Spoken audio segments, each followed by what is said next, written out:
हमें पढ़ाया कुछ और जा रहा है, जिंदगी में काम कुछ और आ रहा है, रेलेवेंट पढ़ाई नहीं है।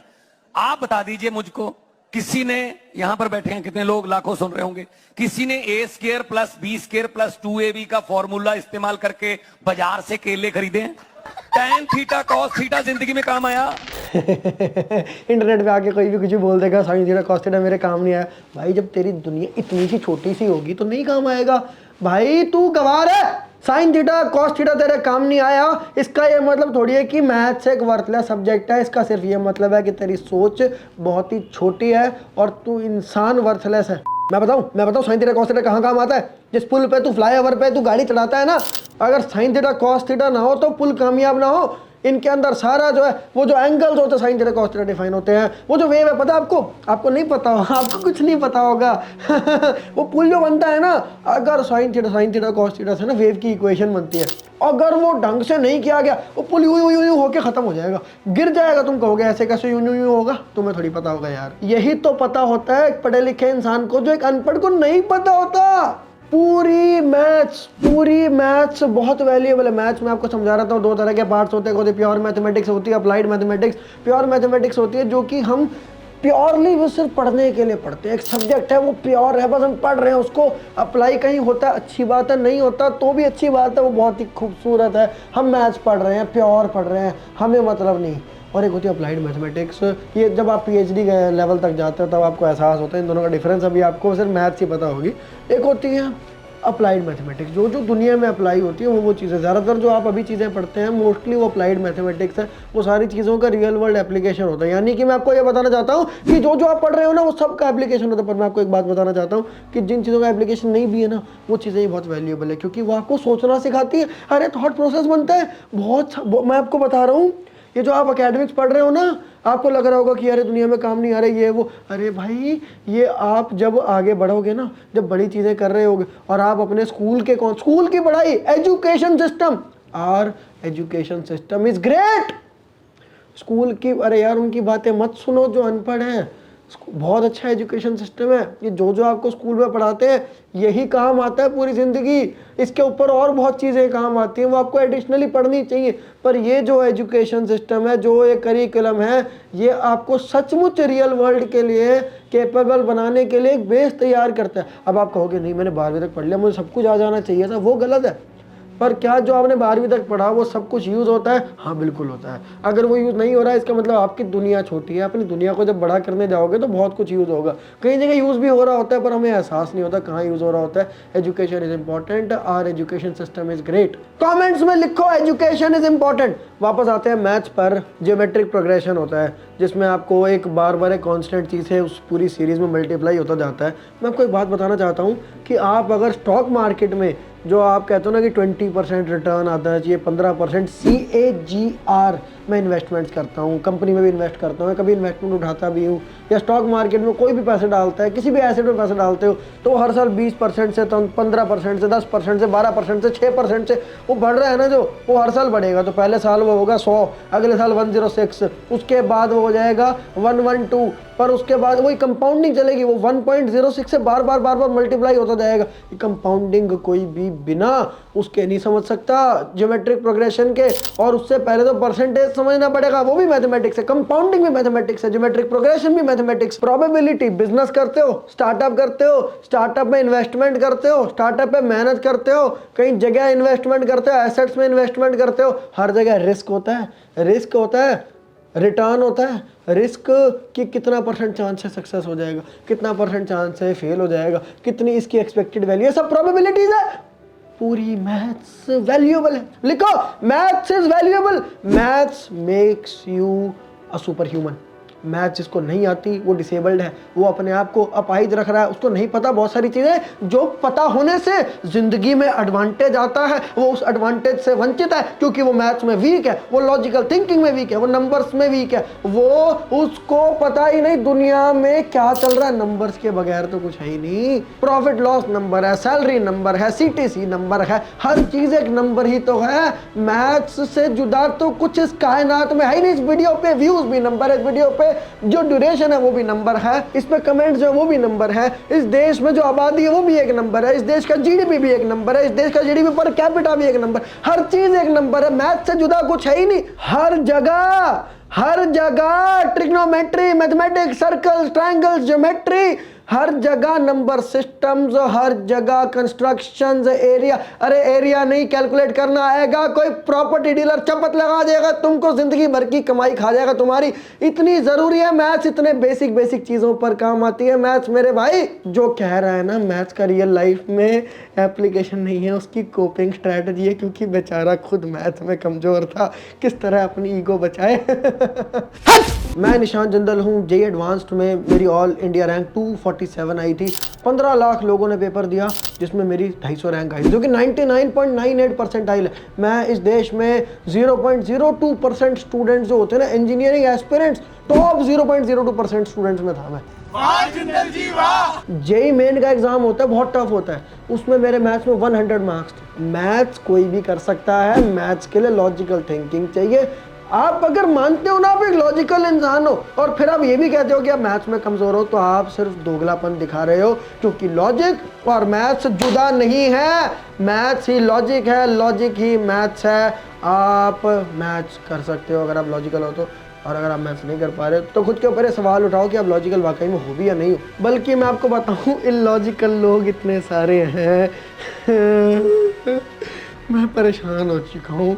मैं इलॉजिकल, जाहिल, अनपढ़ लोगों से, जिनमें कॉन्फिडेंस, अनपढ़ और कॉन्फिडेंस बिल्कुल डेडली कॉम्बिनेशन। क्योंकि अनपढ़ इंसान जिसमें कॉन्फिडेंस नहीं है वो कुछ बोलेगा, अनपढ़ आदमी जिसमें कॉन्फिडेंस है वो बस he is just a disgusting person. जैसे मैंने एक बार बोला कि बहुत सारे आईआईटियंस ने यूनिकॉर्न कंपनीज बनाई हैं। अब यूनिकॉर्न कंपनीज क्या है ये समझने के लिए भी मैथ्स चाहिए। यूनिकॉर्न कंपनी होती है जिनकी वैल्यूएशन $1 अरब से ऊपर होती है। $1 अरब यानी कि 8300 करोड़ रुपया, अगर रुपए में बात करें तो। ये करेंसी कन्वर्जन है, ये भी मैथमेटिक्स है। बहुत सारे आईआईटियंस ने यूनिकॉर्न कंपनीज बनाई है। इसका ये मतलब नहीं है कि जो लोग आईआईटियन नहीं है वो यूनिकॉर्न कंपनी नहीं बना सकते।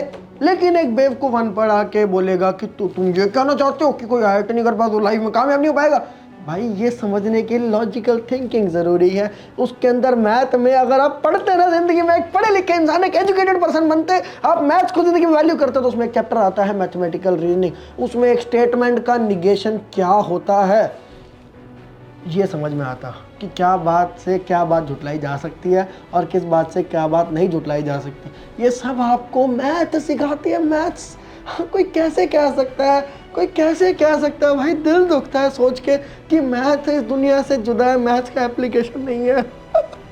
और बच्चे सुन रहे हैं, और बच्चे सुन सुन के उसको फील कर, उसको माना सही कह रहा है, मैं कमजोर हूँ मैथ्स में, यानी कोई दिक्कत नहीं। भाई मैथ्स अच्छी कर, अपनी काम की है ये, इनकी बात मत मान। मैं कोई हमेशा से मैथ्स में अच्छा नहीं था। एक टाइम था जब मैथ्स में मैं स्ट्रगल करता था। मैथ्स मैंने सीखी और जेईई एडवांस्ड में भी रैंक लाया 247। जेईई पूरा आईआईटी का पेपर मैथ बेस्ड होता है, फिजिक्स भी मैथ्स बेस्ड होती है, और केमिस्ट्री में बहुत मैथ्स होती है। मैथ्स से जुदा कुछ है ही नहीं भाई, ठीक है। पूरी इंजीनियरिंग ही मैथ्स बेस्ड होती है भाई। मैंने उसके बाद जेईई मेन में 100 मार्क्स लाया। उसके बाद मैथ्स मैंने 5 साल बच्चों आईआईटी एस्पिरेंट्स को मैथ्स पढ़ाई।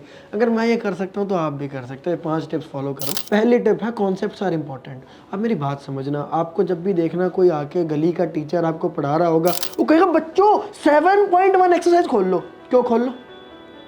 सीधा उससे पहले जो किताब में पन्ने थे उन पर कुछ लिखा हुआ था, उसकी कोई वैल्यू नहीं है। 7.1 एक्सरसाइज हो, 7.2 खोल लो। बीच में जो लिखा था उसकी कोई वैल्यू नहीं है। टीचर को छोड़ो, आप, मैं आपसे पूछ रहा हूँ, क्या आपने कभी उसके बीच का कुछ पढ़ा? जो एक्सरसाइज 7.1 का लास्ट क्वेश्चन है, उसके बाद और 7.2 का फर्स्ट क्वेश्चन, उसके बीच में बहुत सारी चीज़ें लिखी होती हैं। उसको थ्योरी कहते हैं, उसको कॉन्सेप्ट्स कहते हैं। उसके अंदर बहुत सारे अच्छे कॉन्सेप्ट्स, एनसीईआरटी में तो इतनी अच्छी अच्छी एक्सप्लेनेशंस दे रखी है, उसके अंदर एग्जांपल्स दे रखे हैं। अरे वो इंपॉर्टेंट होता है। अरे मैथ सिर्फ क्वेश्चन थोड़ी है, मैथ सिर्फ प्रैक्टिस थोड़ी है, ऐसे थोड़ी होता है। अरे प्रैक्टिस कर किस चीज़ की रहा है वो तो समझ ले, कॉन्सेप्ट है क्या। अगर आपने मैथ के कॉन्सेप्ट नहीं समझे ना, आपको मैथ्स नहीं आती। आप तो बस एक रोबोट हो जिसको बता दिया ये मेथड यूज कर, ये मेथड है। मैं तो सोच के मैं परेशान हो रहा हूँ कि वो बच्चे को कितना, कि वो जो मेथड से बस करे जा रहा है, उसको पता भी नहीं हो क्या रहा है, बस मैं कर लेता हूँ नंबर आ जाएंगे। नहीं है, पहली बात तो नंबर नहीं आएंगे।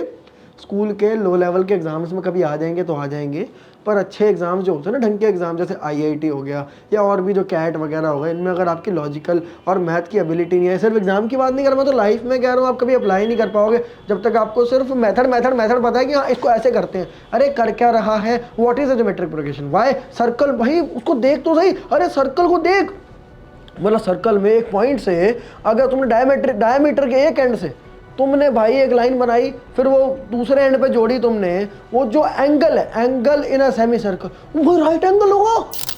इस बात को सुन के हैरान क्यों नहीं हो रहे तुम लोग? अरे वो राइट एंगल कितना खतरनाक ट्रायंगल है भाई।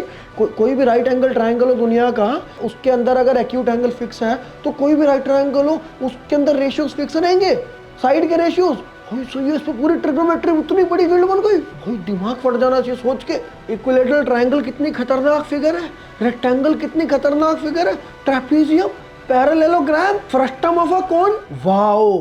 कोन का भाई, कोन का जो वॉल्यूम होता है वो उसी रेडियस और उसी हाइट के सिलेंडर के 1/3 होता है, एग्जैक्ट वन। भाई ये कैसे होता है भाई, ऐसा कैसे हो सकता है भाई अगर तुम वो सब पढ़ो ना तुम्हारा दिमाग चकरा जाएगा कि भाई ऐसे कैसे, ये तो कितने गहन कॉन्सेप्ट्स हैं, कितने गहरे कॉन्सेप्ट्स हैं, ये तो मैजिक है, ये दुनिया तो कितनी खूबसूरत है। आपको दिख रहा होगा इजिप्ट में इतने बड़े बड़े पिरामिड्स बने, इंडिया के आप लोग गर्व दिखाते हो इतने, वाओ हमारे एंशिएंट टेंपल कितने अच्छे हैं, वो सारे टेंपल इंजीनियरिंग मार्वल्स हैं। उन सबको समझने के लिए आपको मैथ्स चाहिए, और आप ये कॉन्सेप्ट जो वो लोग हैं ना, वो जो उस टाइम के भी इंजीनियर्स होंगे, वो कॉन्सेप्ट समझते रहे, आप नहीं समझते। आप बस एक रोबोट हो जिसको मेथड पे ट्रेन कर दिया, उसकी कोई वैल्यू नहीं है। कॉन्सेप्ट समझने ज़रूरी है, कॉन्सेप्ट समझोगे तो आप वो क्वेश्चन भी कर पाओगे जो किसी का बाप नहीं कर सकता। चीज़ों की डेरिवेशन तक जाओ, हर चीज़ क्यों हुई भाई, क्यों क्यों क्यों ऐसे कैसे sine square theta plus cos square theta equal to 1 हो गया, ऐसे कैसे हो गया? ओ भाई मैं साइन पढ़े जा रहा हूँ बहुत दिनों से, बहुत बढ़िया, चलो मैं साइन सीख गया, फिर मैंने कोसाइन सीख लिया, वो भाई इन दोनों का स्क्वायर, कोई भी एंगल स्क्वायर करोगे मन ऐसे कैसे आ जाएगा यार?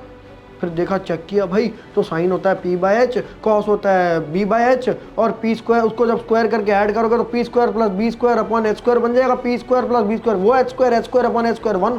ओ भाई पाइथागोरस थ्योरम की वजह से sign square theta plus cos square theta 1 हो गया। खतरनाक। ऐसे पढ़ोगे तो इंटरेस्ट आ जाएगा, मैथ्स तो मज़ेदार है। अरे छोड़ने का मन ही नहीं करता, पूरे दिन सुबह उठ के मैंने 6 घंटे हर रोज़ IIT की मैथ्स पढ़ता था, मज़ा आ जाता था भाई, क्या सुबह होती थी, वो क्या दिन बीतता था यार। सेकंड चीज़ जो मैथ्स में बड़ी इंपॉर्टेंट है वो है मैनिपुलेशंस, कि ना कई बार क्या होता है, आप देखते हो कि फार्मूला आप याद करते हो, फार्मूले सारे याद होने चाहिए। कुछ बेवकूफ़ आके कल के लड़के मैंने देखी कुछ वीडियोस, वो कह रहे हैं भाई फार्मूला रटो मत। नहीं, आपको मैथ पूरी अंदर बाहर से सबसे आनी चाहिए, पर फार्मूले सारे टिप्स पे होने चाहिए भाई। tan 3a = 3 tan a minus tan cube है अपॉन 1 माइनस 3 tan स्क्वायर है, ये सब आना मतलब रटा हुआ होना चाहिए। tan a plus b plus c = tan a plus tan b plus tan c minus tan a tan b tan c upon 1 minus tan a tan b minus tan b tan c minus tan c tan a। अरे याद, सब याद। पर बात मैं ये कर रहा था, इस फॉर्मूला याद करना छोटी बात है, उसको तो मैं टिप भी नहीं मानता, सारे याद होने चाहिए। पर बात मैं ये कर रहा था कि आप जैसे मैं कोई ट्रिग्नोमेट्री का या किसी भी मैथ्स का जो एक कॉम्प्लिकेटेड क्वेश्चंस होते हैं उन्हीं की बात करते हैं, मल्टीपल स्टेप्स होते हैं, तो एक स्टेप पे खड़े होके ना मैं सोचता हूँ इस पार्ट को इस तरह से भी मैनिपुलेट कर सकते हैं, इसको मैनिपुलेट 3-4 तरीके से इस पॉइंट को मैनिपुलेट कर सकते हैं। तो फिर मैं सोचता हूँ 4 तरीके हैं, मान लो यार इससे तो बात नहीं बनेगी, मन में ही इससे बात, इन दोनों से बात बन सकती है। पहला तरीका लगाया, करके नहीं बन रही, चलो फिर ये लगाओ, हो गया, नेक्स्ट स्टेप पे पहुँचे, फिर नेक्स्ट स्टेप पे फिर मैनिपुलेशन। तो मैनिपुलेशंस करना सीखो, जितनी मैनिपुलेशंस आप करोगे इसके लिए सॉल्यूशंस देखो, इलस्ट्रेशंस देखो, एक्सपीरियंस टीचर्स को करते हुए देखो मैनिपुलेशंस, और आप भी सीखो, फिर आप भी उसके आदी हो जाओ, धीरे धीरे आपको इन सब चीज़ों की आदत हो जाएगी। तो मैनिपुलेशन सीखो, उससे आप क्वेश्चन जहाँ अटक जाते हैं ना वहाँ क्रैक कर पाओगे। तीसरा पॉइंट्स है नंबर्स मेरे दोस्त हैं ब्रो, हर नंबर मेरा दोस्त है, नंबर्स के आदी हो जाओ, हर चीज़ ये आपके टिप्स पे होने चाहिए सारे। जो एक तो पहली बात सारे टेबल्स आपको, सारे जो मल्टीप्लाई वगैरह करना, सारे डिवाइड करना, सब सारे मेथड आने चाहिए और वो याद होने चाहिए, और आपको उनकी आदत होनी चाहिए। आप ये ना, वो यार मैं मल्टीप्लिकेशन में गलती कर दे रहा हूँ, क्यों कर देता है भाई, तू अनपढ़ है क्या? अनपढ़ है तू है? तीसरी क्लास की चीज़ों में गलती करेगा, फिर तुझे मैथ्स का गॉड बनना है? ये सब चीज़ें नहीं चलेंगी ब्रो। कैलकुलेटर वगैरह छोड़ो, अपने हाथ से करा करो चीज़ें, और अपने हाथ में दम होना चाहिए, अपने माइंड में दम होना चाहिए, ज़ुबानी होनी चाहिए चीज़ें। अरे बड़े बड़े बंदे ज़ुबानी कर देते हैं, नॉर्मल ज़ुबानी होती है सारे काम, क्यों करते हैं पता है? क्योंकि नंबर्स उनके दोस्त हैं, तुम्हारे नहीं है।